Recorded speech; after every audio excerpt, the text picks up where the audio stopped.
Hi everyone, my name is Martha. I am a relationship counselor and clinical sexologist. I just want to give a bit of a context because I'm going to be talking about a documentary of people from a place that I did not grow up with. So just to give you a context, I'm a born and bred Singaporean Chinese. I'm also based in Singapore. I got my sexuality education in the US. I have been to US several times, but I'm really not identifying as a citizen, obviously, and I definitely am not here to judge anybody, whether it's your nationality or your race or gender. I'm just wanting to talk about this particular documentary and what I felt about it and why I love it so much and why you should watch it. So this documentary is called Procession. It was released on Places and recently released on Netflix as well.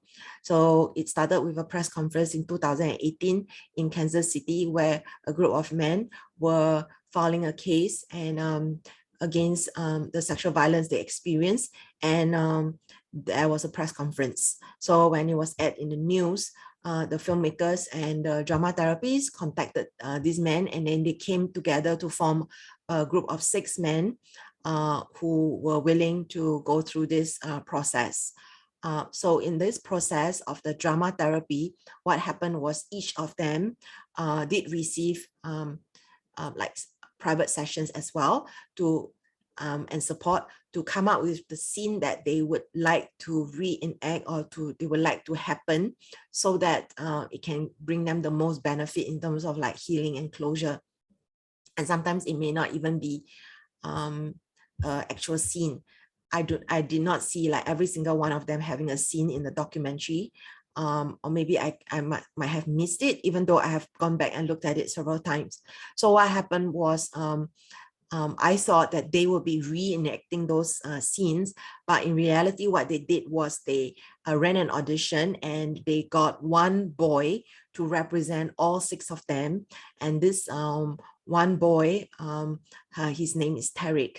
And he actually really fought for this role, or like really wanted to do this. And he has this depth of emotional maturity that showed through the documentary.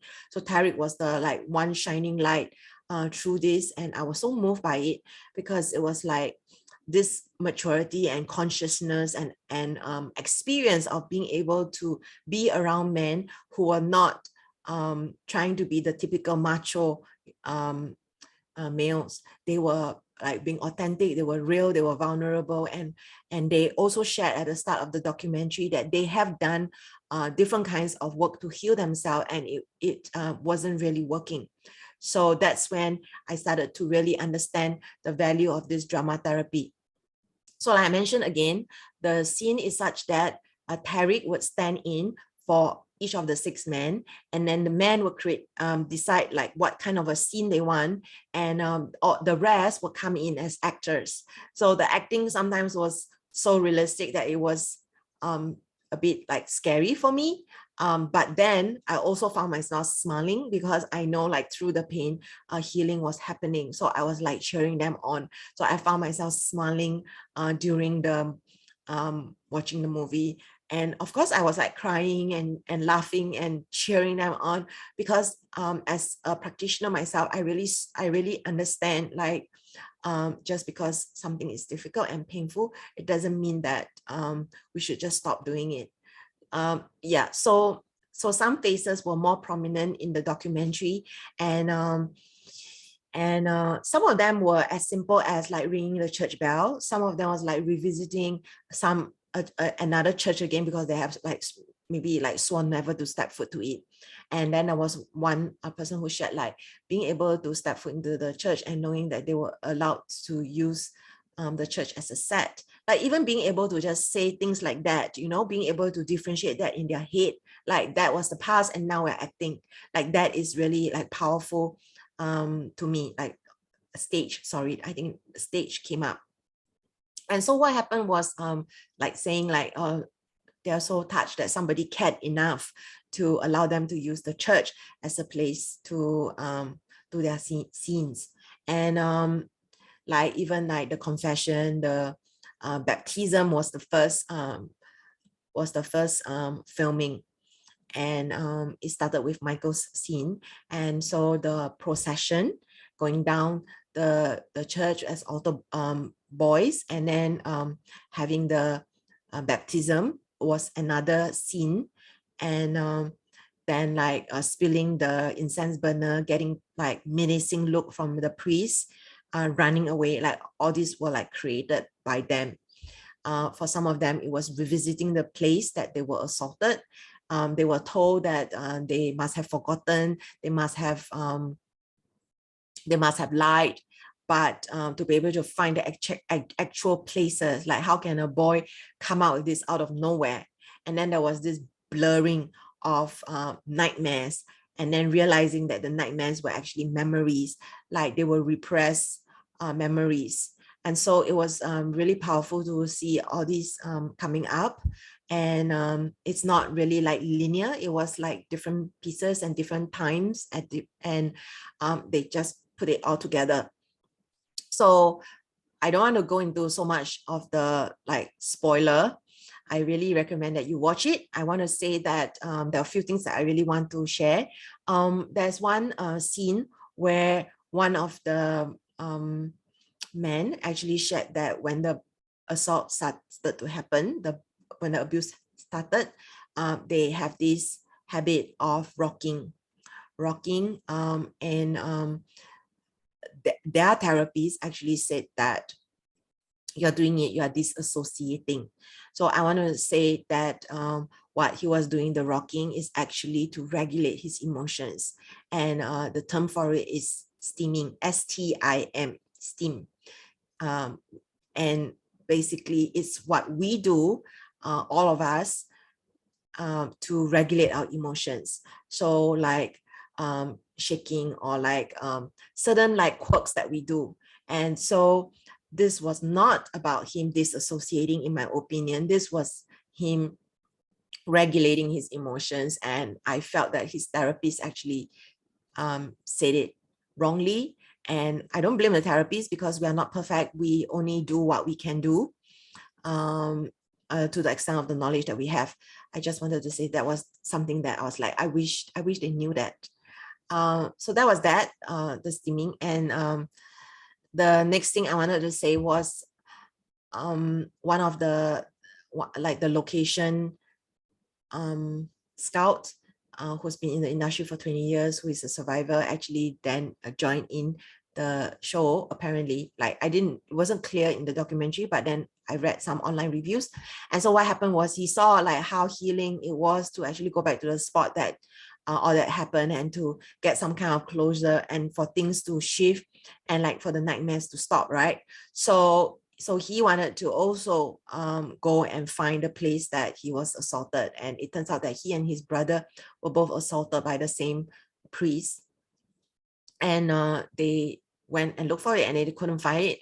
And there was a scene where they were like sitting in a bench and feeling really dejected. And I was, of course, sad for them. And he was apologetic to his brother and was worried about re-traumatizing his brother. So they did more research, and it turns out that they were not wrong. They did not forget the place. It was more like the place, because of time, the grass had covered the path. So the place actually looked similar but different. Yeah. So being able to, for a second time, go back to that spot and being able to find it was really amazing. And so in another scene, what happened was the one of the men actually, they created the set. So it wasn't in the church, it was a created set, and actually got them to say exactly what I wanted. And then at one point, he actually, when he got exactly what he wanted, he shouted "cut" really loudly. And Tarek actually kind of like froze, and then he said twice, "I wasn't expecting this. I wasn't expecting," like he was briefed, like what to do, how to say it, and all these things.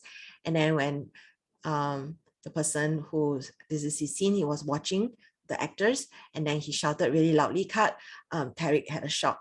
So what happened was, like, it was it was a bit funny because the moment he said cut, it was actually that act itself was healing. It's like, like enough, stop, and that to him was closure, because the next moment he said that and Tarek was tense. It's like, okay, you did good, and let's go for lunch, like being able to switch, right? Because like that is also a form of knowing, like the differentiation, like that was acting and that was the past and this is the present, and then there's the bit of like we need to take care of ourselves, so go and have your lunch. And then at the end of it, they were saying goodbye, and then Tariq actually went to the actor and said, I tried my best to be you.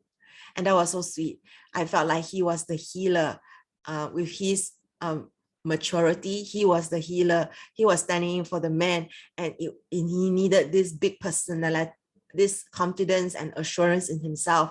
And the online reviews actually said Tariq had emotional support, like his family was there with him all the time, and being around all these amazing men who are like brave and strong and vulnerable. Like what kind of a learning, you cannot buy this learning and experience with money. And I felt like Tariq is going to grow up to be such a conscious, amazing, wonderful, powerful man. So I was really happy to see those interactions. There's the there's the filming, the scene, and then there's the off behind the scenes kind of interaction with people. So of course, through the documentary, you see them like supporting each other and like becoming close. They were forming their community, their brotherhood, their support. They were getting healed. There was one particular guy actually said that, and he was a really good actor for all the others. He actually said that he can't do his scene, but he was able to stand in and act for others and support them. And I felt that whether you're acting for others or not, even being able to get that placement, the channeling the characters is very energetically very tiring, but yet at the same time, like being in that space and like being able to identify with how other people are feeling, like I feel like that is also shifting things, and that is also a healing that you cannot pay for. Like it's wonderful. So from there, being able to create a scene and scene cut, like after that he was able to like paint over the set. He was able to like break the set. He was able to use an axe and just like chop it up. Like that itself is an amazing opportunity that is not always available to people. So I was like really cheering them on, like, yes, go for it. Like this is something that is so special, and not everybody gets to do that. So for the audience, like being able to watch this and to get ideas, like all the people that that I know of who have been assaulted, and who may know someone who has been assaulted, like to see this dialogue happening, to see vulnerability, to see this modeling, to see the healings, to see the courage, to see the chopping down of the set. Like I feel that all of us are getting healed at the same time.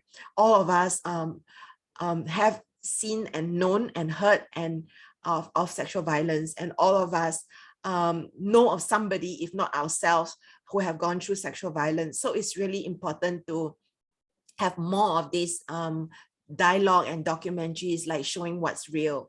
And so I really am so appreciative and happy with this work. And I really want to applaud the actors, the director, the filmmakers, like to thank the church for being able to articulate, like allow all these things to happen. So there are so many other things that I can say about this documentary. And I did try to do screenshots, and also in previous attempts, I tried to like toggle between the movie, but I think I don't want to risk violating the copyright. And also, frankly, it was it's just beyond my capabilities.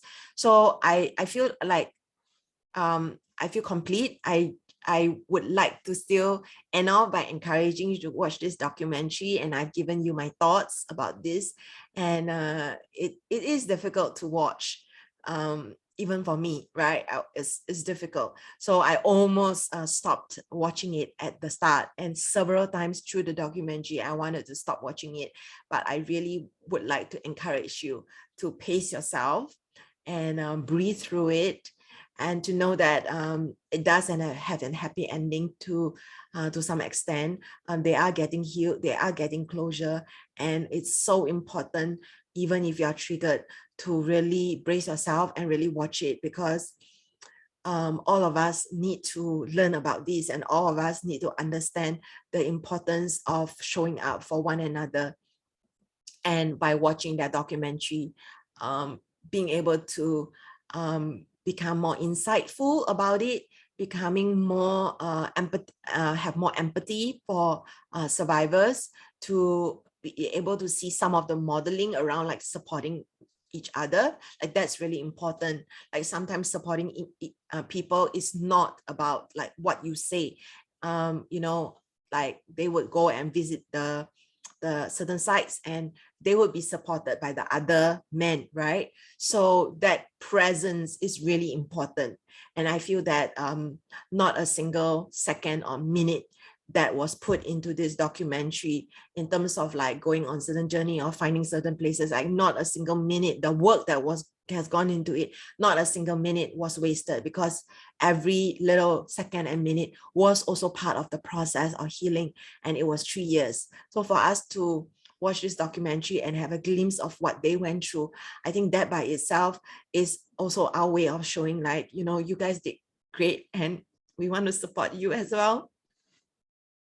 So I cannot help but be very, very touched by this documentary. And I really wish for anybody who works with sexual assault survivors, people who have experienced sexual assault, regardless of gender, whether it's a woman or a male, regardless whether it's in a different context. I feel like this work is really amazing, and it's really important to watch this. So thank you for listening to this video, watching this video, and please go watch the documentary. This has been Martha of Eros Coaching.